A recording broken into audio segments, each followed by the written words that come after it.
Welcome everybody. Thank you very much. Another Property Thursday. Last week Manchester, week before the USA, and this week London, which is great.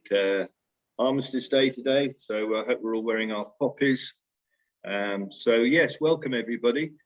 Richard, nice to see you again. Been a while. It has been. How are you?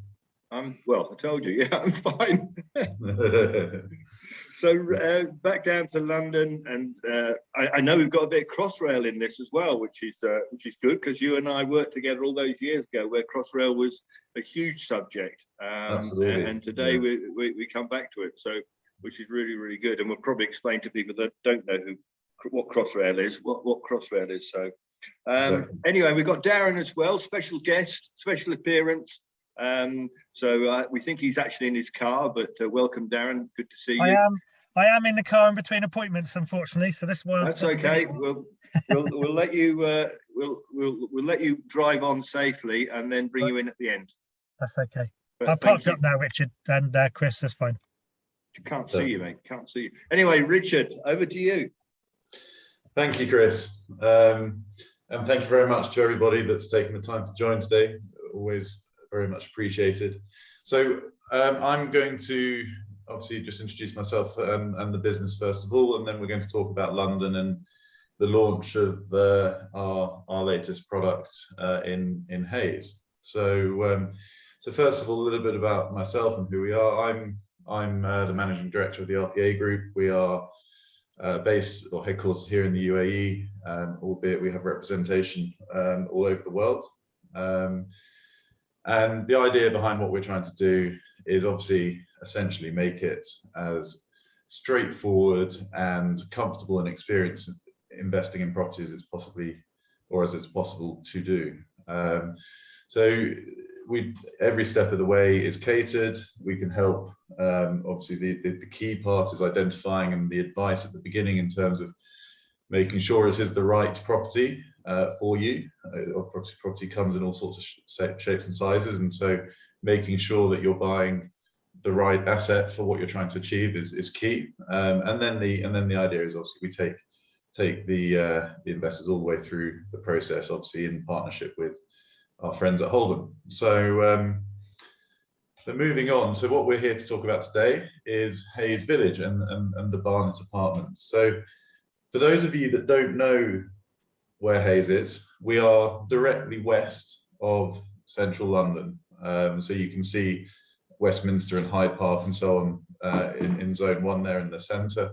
And if you go directly west, you get out to Hayes, or Hayes and Harlington, as the station is known, that we're going to be talking about on Crossrail. And this is a zone 5 location, but actually, you know, a good sort of just something to mention on this slide here is that, I mean, at the moment, it will take you, I mean, I did it in the summer, it'll take you about 35 minutes to get from Paddington to Hayes.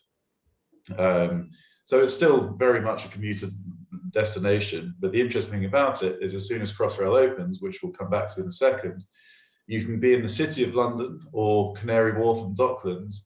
You'll be able to get there faster from Hayes and Harlington than you will from Wandsworth or Clapham or Fulham, for example. So it's quite an interesting investment sort of play off the back of that, meaning that it's a zone 5 pricing, but with zone 2 connectivity. That's the sort of the tagline, if you will.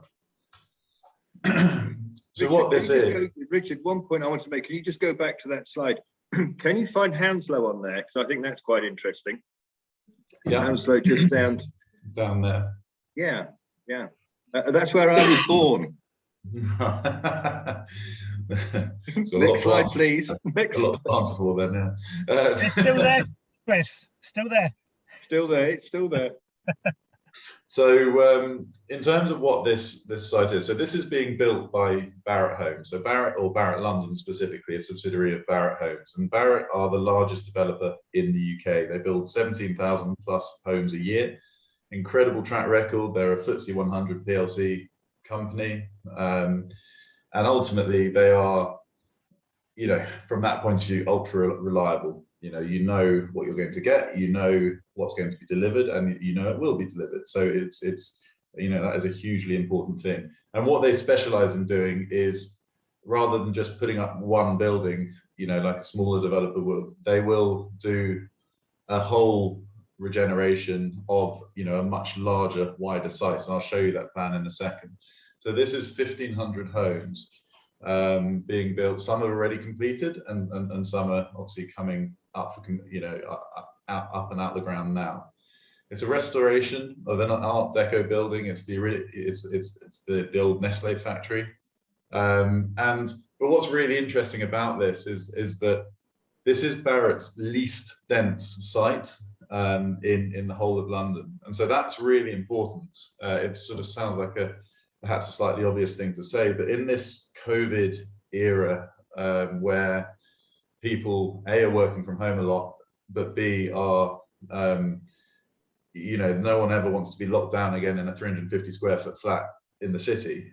You know, green space, trees, you know, that sort of, you know, sort of wildlife sort of feel, if you like, a bit of greenery around is incredibly important. And actually these, you know, the other thing about that, even though this is a brand new site that is obviously, you know, it's not completed yet, some of these trees are hundreds of years old and they are huge. And again, it sort of makes it feel like quite a mature community already as a result. So it's sort of a mixture of different sort of styles of architecture throughout the building. But it's all Art Deco and sort of themed and in sort of relation to the old. This is the old factory building here at the bottom left. But the building we're talking about that we've just launched is these two in the top left, which is directly on the canal. So it's the tallest building in the development, 10 stories high. It's the only one with direct canal view access, if you like, and every single unit has balconies or terraces or, you know, some form of outside space, and generally they're all quite you know, quite large units, barring sort of the entry level ones. It's also next door to it. It's got a brand new bit. This is the business park, a brand new business park being built, which is effectively sort of to the left as you if you're on the canal side looking at the building. And again, they haven't actually announced who it is, but the rumor is it's going to be Amazon who are going to be there. So again, big local employment hub. You know, and and whilst the commuter story is incredibly strong, you will also have, you know, the ability to work locally as well. So Crossrail, this just to sort of re-highlight what I said there at the start. So these are zone 2 transport times in a zone 5 location with zone 5 pricing. The difference, you know, it says down at the bottom there, you know, it's faster to Canary Wharf than Fulham or Clapham. You know, a 2-bed in Fulham will cost you the best part of £1 million. A 2-bed here will cost you £500,000. So it's a real sort of value saving opportunity from that perspective. The Crossrail station, which is this picture here, has now opened, albeit Crossrail doesn't actually kick into life until the beginning of next year. So we've been talking about it a while, Chris, as you say, but it's finally upon us. I've just mentioned that. So developed by Segro, and as I say, the rumors are it's going to be Amazon. However, we will await news on that.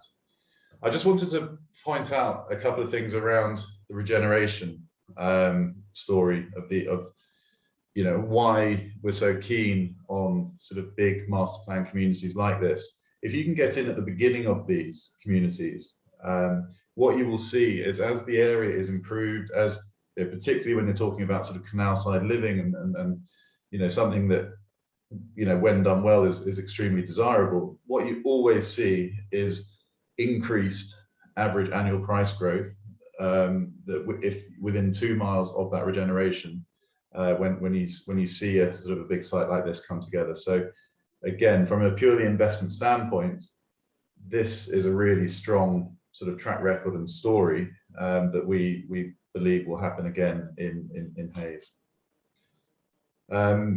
The other slightly interesting thing here is that the whole site was once owned by the father of modern bodybuilding. But this is the development as a whole. So as you can see there, we are we are talking about the bit in black, which is directly on the Grand Union Canal.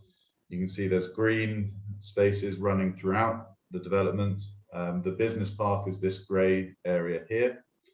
And what they're effectively building from right to left. So these bits here, this is completed and handed over. Nestle Apartments hand over very shortly. Do4 is next year, and then Barnett Apartments, which we're talking about today, is going to hand over in summer 2023. So just under sort of 24 months away from now. But the biggest thing I would say about, you know, or probably one of the strongest investment stories around this is how popular it's been with the local market. Nestle Apartments and this block here have virtually all been sold to local buyers, and which is always the biggest kind of, you know, the biggest selling point almost of a site. If it's very popular locally, you know it's going to be a good investment ultimately because people want to live there. It sounds again so basic, but it's something that people can and do forget sometimes. I think also the other thing to mention, and you know, Darren, perhaps you could you know, chip in here. Obviously with mortgages, it's very important that, you know, there is a significant owner-occupier element within these buildings, and the fact that literally only 2 or 3 units in this building on the right-hand side, for example, have been sold to buy-to-let investors is a strong statement. You know, it's a massive thing at the minute. Lots of lenders are having problems with owner-occupier, but with this being, like I said, just a very small amount of the actual site being targeted at investors, that's going to be massive. That's going to be massive help with mortgages going forward. Yeah. So some of the lenders that don't like lending with, because they can't work out what is investors and what's being sold to owner occupiers. This is going to open up 3 or 4 big lenders again. So which is fantastic. And Barrett's a really good a builder as well. So.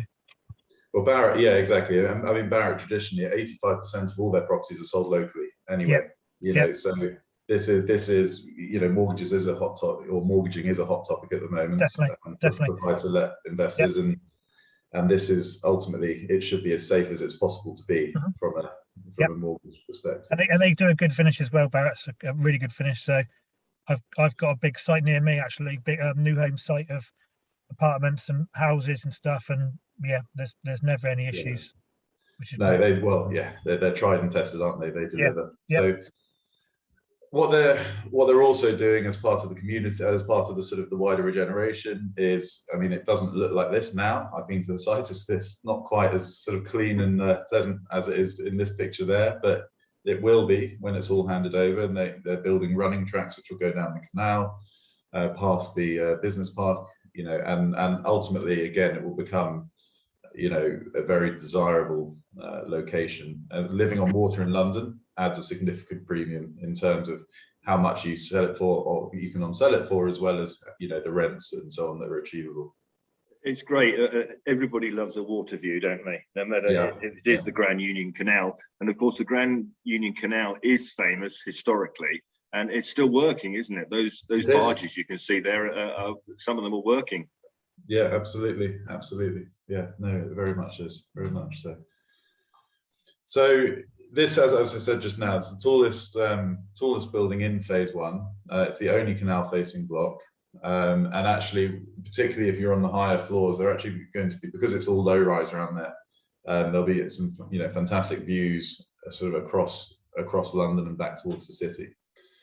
So what we have done here is we've taken an exclusive allocation of units from Barrett on this. There's virtual tours, there's obviously show apartments, all that sort of thing. So we can help people have a look at them. But what we've chosen is a mix of units. So there are some smaller 1-bedrooms, which starts at £288,000. So if you think about that, Chris, I mean, these days in Birmingham and central Manchester, you can buy 1-beds at 300 plus. So this, for something that is half an hour away from Canary Wharf, you know, this is a really good starting price point. So that the smaller one beds start at 288. Every single one has a balcony. Sorry, Darren, did you want to say something? Sorry, Richard. Do you know what size they are, the one beds, as in They're 440 square feet. Fantastic. Good. Okay. Thank you. Yeah. So relevant for mortgages as well. Yeah, absolutely. And then there's some slightly larger one beds, which are these are the canal facing ones, and these are almost 600 square feet. So by UK standards, or by London standards, pretty big units. And again, really good finishing. You know, and actually what they're doing in this, because they traditionally offer a range of different finishes, but what they're doing here is they've actually, as a standard, they've upped the finishing across this block. From, for example, the previous development we were working on, for example, at Eastman Village, where that was an added extra. The higher level of finishing here comes as standard, essentially. Again, also two beds, as you know, every single one with balconies, every single one has, you know, some of them will have canal views, some of them are in the, you know, overlooking the sort of interior sort of parkland. Then there are also some 3 beds. You know, traditionally, the reason I wanted to highlight these is because traditionally investors have been interested in 1 and 2 bedrooms, you know, as an investment. But what we're seeing, because of this trend of people moving out of central London, you know, sort of zones 1, 2, etc., they're doing that because they want more space. And with working from home, if you want a 2-bed flat, normally, actually to have that 3rd room, which you could use as a study or something like that, that is, you know, this is becoming increasingly popular. And actually the yields, which have been traditionally lower on 3 beds compared to a 1 bed, actually stack up extremely well in this development because of that demand for larger units. So it's quite an interesting, you know, my advice now would be, in terms of that sort of 1, 2, 3 bed question, is obviously the driving thing should be price and making sure you're not stretching yourself and making sure you're buying the right thing for you. But if you can buy a 2-bed, I would buy a 2-bed or even a 3-bed. You know, I think that's a very solid bit of advice at the moment. And then finally, really just to sum up, you know, so the other really interesting thing about this site is its payment plan. So for an investor's point of view, this is 10% down now, just 10% now, and 90% in summer 2023. You know, so you can fix a price point in London with as little, obviously with the starting price at 288, with as little as £28,800 plus your lawyer's fees, and that will give you exposure, you know, for the next 2 years in what is now beginning to be quite a fast sort of, you know, it's beginning to do what the rest of the UK has done over the last year, which has moved quite quickly. Savills actually released in their UK prime residential report, I don't know whether you saw this, Chris, but they actually about 3 or 4 weeks ago, they released some numbers which had London, the sort of outer suburbs of London, outperforming the north. And that's the first time we've seen London sort of be rated as a higher growth prospect than somewhere like Manchester. Well, it wasn't that long ago, Richard, when you and I did a webinar, London is back. I think it's got to be going back 6 weeks ago when we did that one. And so you got that right. Last week, I announced that they were going to put interest rates up and mortgages. I got that wrong. So why do I bother listening to LBC? But yeah, no, I love this. Obviously, it's my part of the world. But going back to your Crossrail thing. Wait, sorry, you might have mentioned it. Crossrail, when does it open up that far out? It was the official, like the target opening date is December, so next month. But wow, realistically, the site manager here who works for Barrett has told her, who's quite friendly apparently with some of the engineers, who've told her it's going to be sort of January, February. So that is amazing, isn't it? Straight into finally, and it will revolutionize how people live in London, because every time you get a new piece of infrastructure, travel infrastructure, but we've been talking about Birmingham and HS2 for years. It'll be the same thing with that, but this will make London smaller, you know. And the simple fact is that you can buy a 1-bed here for 300k, you can buy a 2-bed for 500k, or a 3-bed for 550, and these are big units by comparison to what you might be buying in in central London. But you're still actually quicker into the city from here than you are from Wandsworth or Clapham, which is sort of seems crazy given the geographical locations, but it will transform. And it is amazing. And the other thing, you know, and you showed the map earlier on, but people in Hong Kong and South Africa and other people that are joining the show, and it is a show, you've got the West as well. You know, when you're in that location, you've got the west of England, you know, between the M3 absolutely. And the M4. So I know we always concentrate about going into London commuters, but for those people there, they're on the M3 or the M4 and go straight across to Wales or straight down to the south coast. It's actually a really good location. So that's where you are, Darren, isn't it? So you can tell us how beautiful it is down there. But it's very sunny and green. But very green. The other thing just to mention here, as this map's just jogged my memory to mention it, which is Heathrow, of course, which whilst obviously aviation has flying has had a bit of a hit, you know, the skies are reopened again, and Heathrow is the largest employer in that part of London by some distance, and so, you know, it's not all about that commute into the city. It's also local employment at place. You know, it's literally just a few minutes drive away or on the train. I'm going to ask a question with a 10% deposit, and this was a question that was asked. It's been asked a couple of times recently. Protection, and again, you know, we maybe covered this a few times, but Richard, when it comes to that 10%, the protection is actually backed by the government. I'm right. Yeah, it's these are 10% NHBC backed. It's an insurance scheme that is backed by the government that all these developers, any developer worth their salt has to pay. It has to do. Yeah. But the great thing about this is that with a lot of times when you buy a development, you know, you buy something off plan, it's often 15 or 20% down, or even more sometimes, and what that means is that effectively some of your money is at risk. Now, if you've got a good developer, that's a risk worth taking. However, you know, the great thing about this is that there is effectively no money at risk, in the sense that in some really unlikely scenario that Barrett were to go bust, your money is protected. I think it's always worth reminding people, especially in other parts where they're not quite sure of the system in the UK, and obviously I'm sitting here in Dubai. And we don't have that sort of protection here, so it's always worth reminding people. But when you've got, you know, a top 5 developer in the UK, they're the biggest. They are the biggest. Well, I was right then. It's the top 5. There we are. I was right. Are they the biggest in the UK? Yeah. Yeah. Something serious has got to happen before Barrett's go. Well, that is, most weeks, and not knocking it, we do have local developers, you know, whether it be Manchester, Birmingham, York, whatever it may be, to get Barrett.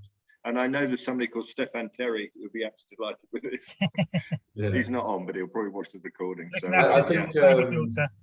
I think also the other thing just to mention with the 10% deposit is that it really, Savills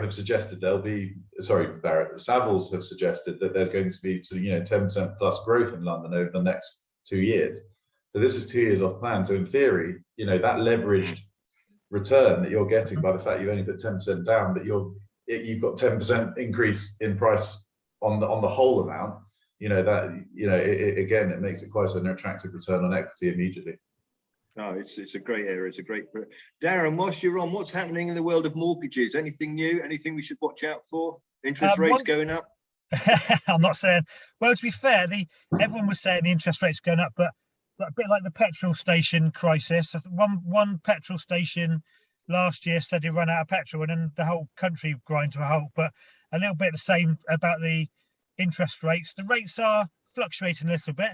And I think the interest rates will rise next year.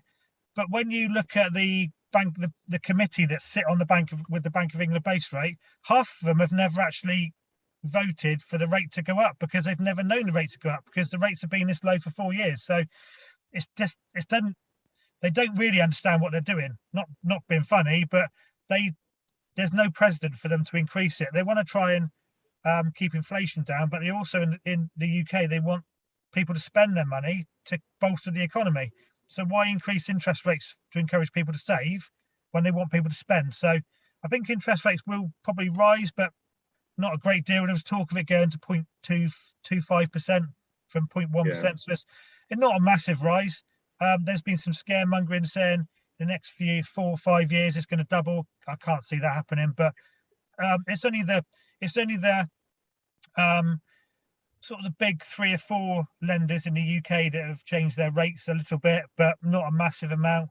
So I don't think there's anything to worry about. The rates are still pretty good, ranging from sort of 3% up to 5.5%, depending on where you are, who you are, etc. Do most people go variable, Darren, or are people fixing? A lot of people are fixing, because the problem with variable rates, obviously, you've got to keep your eye on the ball with variable, and the variables at the moment are around about 4.5–5%. So whereas you can get a fixed rate for say 5 years for 4.25, or so you're spreading that risk a little bit. You haven't got to worry about it for 5 years. You haven't got to speak to me for 5, which is the benefit for the client. Might be faced every 2 years. And obviously, you've got to think about every 2 years. If you go for a 2-year deal, you've got to pay fees every 2 years for the mortgage. So the 5-year deal is definitely a safer option. Like Richard was saying, the market's going to be moving in the next couple of years. So again, if you're going for 2-year, you've seen an increase, but actually if you go for 5-year, you've probably seen a massive increase. So you'll get better deals at that particular point.